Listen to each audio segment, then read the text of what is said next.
So every week, urban India produces a mound of garbage that weighs twice as much as the Empire State Building. The only processing that really goes on is done by waste pickers. Those who earn less than $2 a day, scrapping through dump sites, collection centers, and neighborhoods to eke out a living. About 20 years ago, the municipalities were depending almost entirely on municipal solid waste management. So a system where the municipalities then hired all of the workers that they needed to collect door to door, clean the streets, do all of the sanitation services that were required.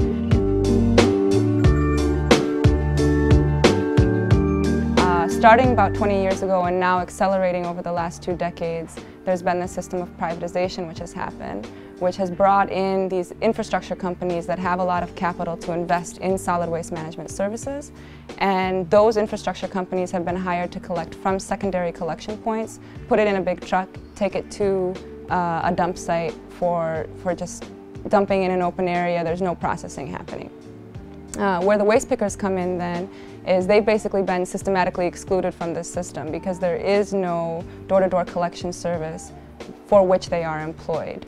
Households are now hiring these informal workers on a one-on-one basis to do the door-to-door collection, collecting the waste from their doorstep and taking it to that secondary collection point from where the infrastructure companies are carting it. So where you see waste pickers actually collecting the recyclables is at that collection point where they've been able to separate out the recyclables and cart it off to a scrap dealer, or at the landfill.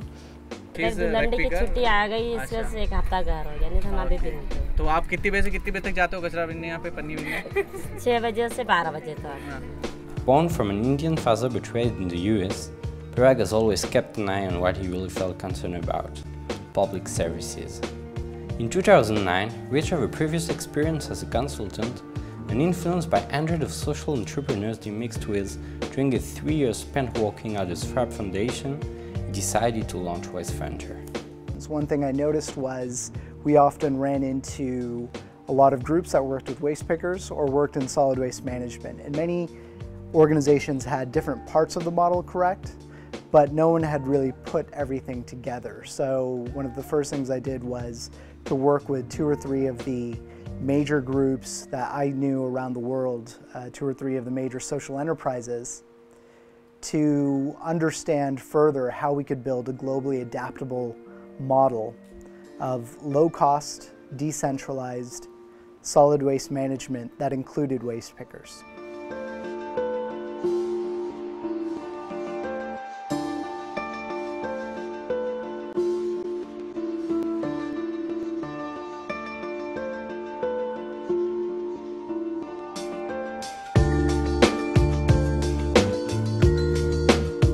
Often, tenders are paid on the amount of waste that's dumped, which then creates a perverse incentive for less processing and more simple dumping into dump sites. What we do instead is we're able to gather the waste pickers, train them to go door to door, collect garbage, sort it into dry waste and organic waste. We recycle the dry waste, compost the organic waste, sell the compost to farmers, sell the recyclables to manufacturers as raw goods, and even earn carbon credits on top of that. The end result, our model is 4 times as profitable as the current paradigm. We reduce 85% of the total waste within a city, and we reduce harmful carbon gases. In India, people don't feel concerned by their waste anymore as long as they left their home. Thus, the biggest challenge of Waste Frontier is to make households pay for their waste to be processed, as well as turning waste segregation into a reflex among Indians, and that cannot be achieved without a thorough service.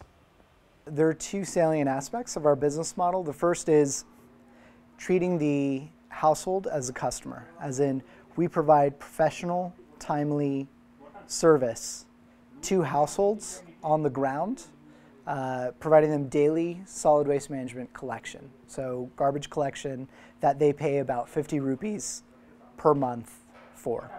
Our labor base is the waste picker. The waste picker comes, collects from 150 to 200 households, and we pay them based on the number of households they collect from, as well as the quantum of separated organic and recyclable waste that they then sell to us. No one has really quantified organic or been able to ascribe financial value to organic waste thus far, which is what's innovative about our model. After several pilots, Waste Ventures' business model has now been proven. But working with waste pickers and make them leave the informal economy is not an easy task. If we don't offer an increase in their income, waste pickers aren't interested in working with us.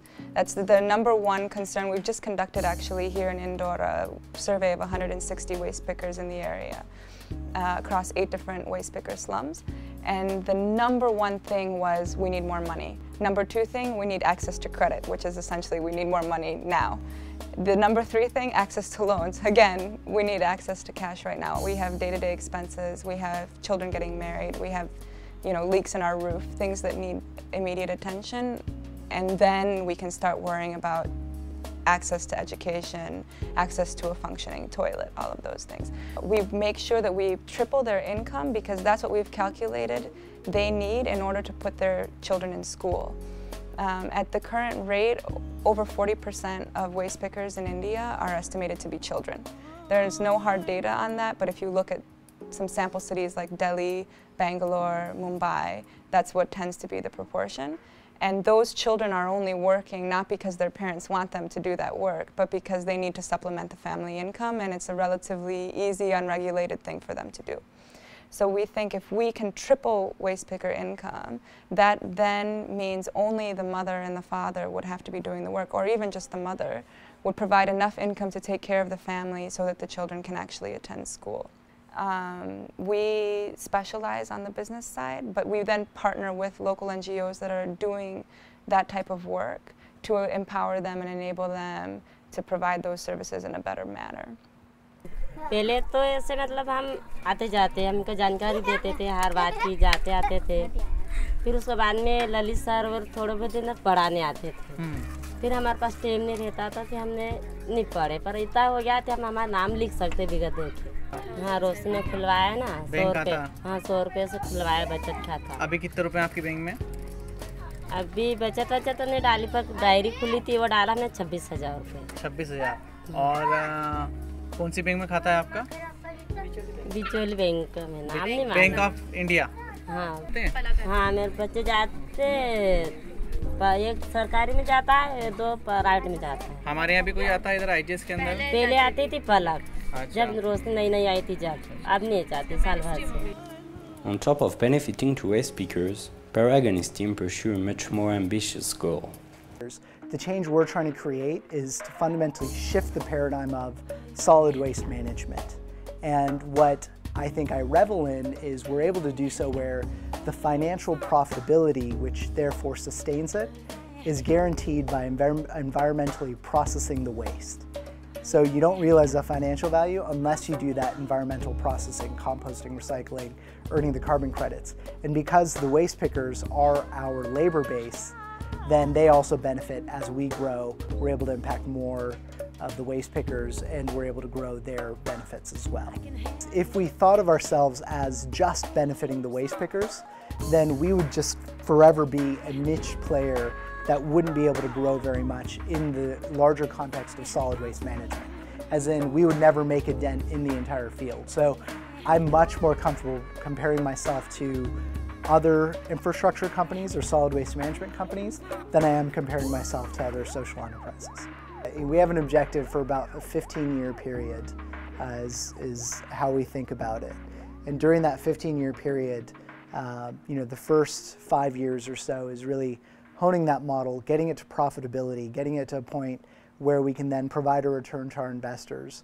The next 5 years is ensuring its adoption by other players, making sure others are entering the field and changing it not only in India, but then also looking beyond to other developing countries. As this model, as I mentioned at the beginning, really has a global scale in mind. It was globally developed and it has that global scale. And by the 15th, when we look at the last 5 years, years 11 through 15, we're really looking at is how do we change government policy also at the global level to implement this kind of a system, which is much more profitable for companies, much less risk for municipalities, much better for households, and much better for the environment. Waste Venture is still a young company, and make waste pickers abandon years of caste system to share Waste Venture vision is a long-term process. So we've seen a lot of resistance. They don't see themselves as belonging to the Waste Venture's mission. They don't see themselves as environmentalists. They don't see themselves as even being more accepted by society. They still feel like the outsiders, but they're at least the outsiders making more money. So I think only after 5, 6, 10 years will they start to then own their position of actually owning the business, of actually contributing to the success and the longevity of the business. But it takes a lot of time.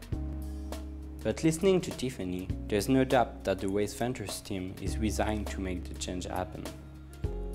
I think it's very rare where you come into something with high expectations and those expectations are met.